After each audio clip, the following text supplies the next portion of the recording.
Avant de plonger dans cette histoire incroyable, pensez à vous abonner à la chaîne et à activer la cloche. Ici, chaque récit a quelque chose à dire, et vous ne voudrez pas en manquer un seul. La pluie tombait en rideaux serrés sur les rues de New York, transformant le trottoir en miroir brillant où les lampadaires se reflétaient. Anna Williams serrait son sac contre elle, le cœur battant à tout rompre. Elle avait grandi dans un quartier modeste, entourée de rêves plus grands qu'elle, mais toujours maintenue par la réalité des fins de mois difficiles. Et aujourd'hui, elle se tenait devant les portes de l'un des plus prestigieux immeubles de la ville, prête à passer l'entretien qui pourrait changer sa vie. Le hall était immense, dominé par un escalier en marbre et des lustres en cristal qui diffusaient une lumière presque aveuglante. Le cliquetis des talons des cadres et le murmure des discussions en arrière-plan lui donnaient l'impression d'entrer dans un monde qui n'était pas le sien. Anna prit une profonde inspiration. Chaque respiration semblait résonner dans le silence presque sacré de l'endroit. La porte de la salle d'entretien s'ouvrit. Jonathan Reed, le PDG, entra. Grand, impeccable, avec ce mélange de charisme et d'arrogance qui intimidait même les plus expérimentés, il ne tarda pas à poser son regard sur Anna. Ses yeux perçants semblaient analyser chaque détail, chaque geste, chaque hésitation. « Vous êtes bien consciente de la compétition, n'est-ce pas ?» dit-il, sa voix glaciale mais étrangement douce. Anna hocha la tête, son estomac noué. Elle savait qu'elle ne pouvait pas se permettre la peur. Mais avant même qu'elle ait pu répondre, une question humiliante surgit, subtilement formulée pour tester sa confiance, peut-être, la déstabiliser. « Vos expériences, pensez-vous vraiment qu'elles sont suffisantes pour un poste ici ?» Les autres membres du jury esquissèrent un sourire à peine perceptible, comme pour souligner le malaise d'Anna. Elle sentit son cœur se serrer, sa gorge se nouer. Des années de travail et de préparation semblaient sur le point de s'évanouir en quelques secondes. Et pourtant, au fond d'elle, une petite voix lui rappelait pourquoi elle était là. Pour sa famille. Pour ses rêves. Pour elle-même. Une détermination silencieuse commençait à brûler, prête à affronter l'humiliation et à transformer ce moment en un tournant décisif. Anna s'assit sur la chaise froide de la salle d'entretien, le dos droit, les mains serrées sur ses genoux.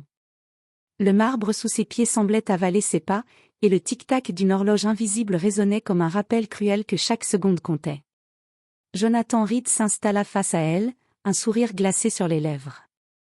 Il feignit un intérêt poli en feuilletant son CV, mais ses yeux brillaient d'un mélange de curiosité et de condescendance. « Alors, mademoiselle Williams ?» commença-t-il, sa voix douce mais tranchante comme une lame. « Vous pensez vraiment être à la hauteur de ce poste ?» Anna sentit un frisson parcourir sa colonne vertébrale.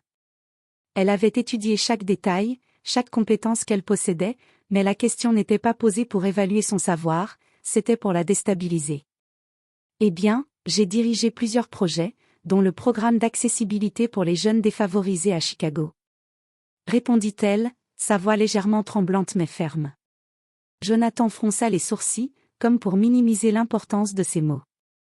Les autres membres du jury échangèrent un regard à peine perceptible, certains esquissant un sourire presque cruel. « Vous pensez que ça suffit pour diriger une équipe ici ? Et votre précédent emploi, pourquoi avoir quitté si rapidement ? » Chaque question était un coup, chaque mot un rappel que dans ce monde, la compétence seule ne suffisait pas. Anna sentit sa gorge se serrer. Elle voulait crier, défendre chaque ligne de son CV, chaque succès qu'elle avait durement mérité. Mais elle savait qu'elle devait rester calme. Une minute passa. Puis une autre. Chaque silence était lourd, pesant comme du plomb. Les regards d'évaluation semblaient scruter jusqu'à son âme. Anna sentait presque la moquerie invisible planer dans la pièce, un piège silencieux. Mais derrière la peur, une petite étincelle brillait encore. Elle se rappela toutes les fois où elle avait été sous-estimée. Elle se rappela sa mère, qui travaillait sans relâche pour que ses enfants aient des opportunités. Elle se rappela son propre courage. Anna prit une profonde inspiration, relevant légèrement la tête. Elle savait que ce moment allait définir bien plus qu'un simple poste, il allait révéler sa force face à l'arrogance et à l'injustice. C'est alors que Jonathan, tout en feuilletant son dossier, s'arrêta sur une ligne particulière. Ses yeux se fixèrent sur Anna d'une manière qu'elle ne comprit pas immédiatement. Un silence nouveau s'installa, différent de celui qui pesait jusqu'alors, presque électrique. Le silence dans la salle d'entretien était presque palpable, seulement brisé par le bruit du stylo de Jonathan qui tapotait nerveusement sur le bureau. Anna sentit un frisson étrange la parcourir, quelque chose venait de changer. Jonathan releva les yeux de son dossier et les fixa sur elle avec une intensité nouvelle. Ses sourcils, jusqu'alors froncés dans la critique, se soulevèrent légèrement. « Attendez » murmura-t-il, comme s'il venait de se souvenir d'un détail important. « Vous êtes Anna Williams ?» Anna hocha la tête, perplexe. Le PDG s'approcha de son bureau, son regard passant de la ligne de son CV à ses yeux. « Le programme d'accessibilité pour les jeunes défavorisés à Chicago, c'est bien vous qui l'avez dirigé ?» demanda-t-il, cette fois avec une réelle curiosité. Anna sentit son cœur bondir dans sa poitrine. Elle n'avait jamais cherché à se vanter de ce projet, pourtant c'était l'un de ses plus grands accomplissements. « Oui. » répondit-elle, la voix ferme malgré l'émotion. « Vous savez combien de vies vous avez touchées avec ce projet ?» continua Jonathan, cette fois sa voix dépourvue de sarcasme. « Vous avez véritablement changé la trajectoire de ces jeunes. » Les autres membres du jury restèrent silencieux, étonnés par ce soudain revirement. Anna sentit la tension dans la pièce se transformer en quelque chose d'étrange, un mélange d'admiration et de respect, mêlé à la surprise. Jonathan s'assit à nouveau, son regard scrutant Anna d'une manière qu'elle n'avait jamais expérimentée. « Vous comprenez que ce que vous avez accompli est rare, exceptionnel même. » Pour la première fois depuis le début de l'entretien, Anna sentit la peur et la honte se dissiper. Une chaleur nouvelle envahit sa poitrine, un mélange de soulagement et de fierté. Tout ce qu'elle avait enduré jusqu'ici, les questions humiliantes, les sourires narquois, semblaient soudain insignifiants face à la reconnaissance du PDG. « Anna » dit Jonathan, d'une voix calme mais ferme, « je veux que vous rejoigniez notre équipe. Et pas à un poste quelconque, je veux que vous dirigiez un projet majeur. » Anna resta figée un instant, incapable de parler. Ses yeux brillants rencontrèrent ceux de Jonathan, et elle comprit que cet instant venait de transformer toute sa vie.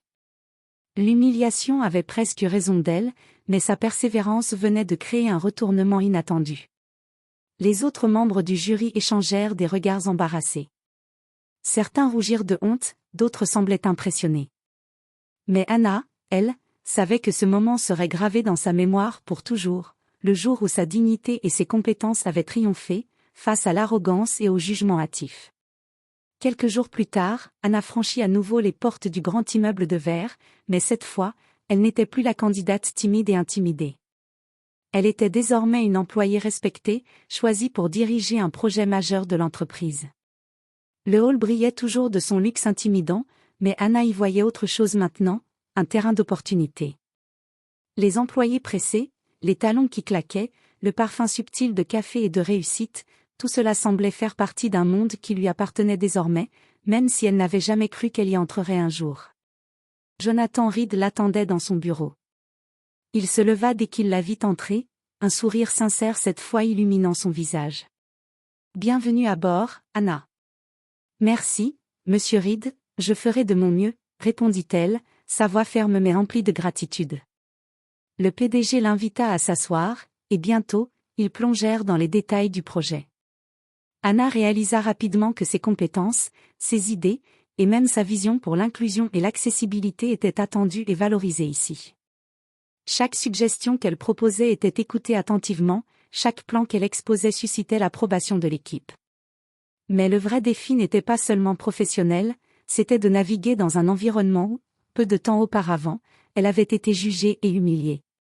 Chaque couloir qu'elle traversait, chaque salle de réunion, lui rappelait le chemin parcouru. Elle se souvenait du sourire froid de Jonathan, des questions condescendantes, de la moquerie silencieuse des autres. Et pourtant, tout cela avait été transformé par sa résilience et sa compétence. Un matin, alors qu'elle présentait un plan à son équipe, Jonathan s'arrêta et la regarda avec une admiration inattendue. « Vous savez, Anna, j'avais tort. Je vous ai sous-estimé, et je ne pourrais pas être plus heureux de me tromper. » Anna sentit une chaleur intense dans sa poitrine. La même personne qui avait tenté de la diminuer quelques jours plus tôt la respectait maintenant profondément. Elle comprit alors que la véritable victoire n'était pas seulement d'avoir obtenu le poste, mais d'avoir fait changer les perceptions, même celles des plus arrogants. En rentrant chez elle ce soir-là, Anna s'assit à sa table, regarda les dossiers de son projet et sourit.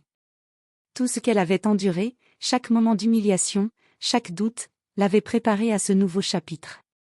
Elle savait que la route serait encore longue et semée d'embûches, mais pour la première fois, elle sentait qu'elle pouvait marcher fièrement dans ce monde, non pas en tant que victime, mais en tant que femme capable de transformer sa vie et celle des autres.